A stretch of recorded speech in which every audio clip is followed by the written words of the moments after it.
Twelfth Hindi 344 का नया syllabus आ गया है। टोटल जो चैप्टर थे वो 26 थे। बड़ी खुशखबरी है कि आपको सिर्फ 60% सिलेबस की तैयारी करनी है, सिर्फ 16 सबक की तैयारी, 16 लेसन की तैयारी करनी है।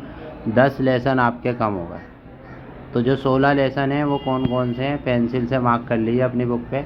लेसन नंबर 1, 3, 4, 5, 6, 9, 10, 12, 14, 16, 17, 19, 20, 21, 22, 26 ये लेसन्स आएंगे आपके फाइनल एग्ज़ाम में। इन्हीं की आपको तैयारी करनी है क्योंकि सिलेबस रिड्यूस हो गया है। और बड़ी बात तो ये है कि 10 लेसन आ ही नहीं रहे, वो TMA में आ गए।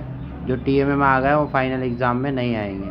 कौन कौन से लेसन्स आएंगे, नहीं आएंगे? लेसन नंबर 2, 7, 8, 11, 13 और 15, 18, 24, 25, 23 ये वो लेसन्स है जो पेपर में नहीं आएंगे क्योंकि जो है ये TMA बनाने में, जो TMA आपने जमा करें उसके अंदर आ गए। तो अब आप सिर्फ 16 लेसन जो बताएं इनकी तैयारी करिए। Notes, assignment, online classes, important question के लिए आप हमसे कांटेक्ट कर सकते हैं। Thanks for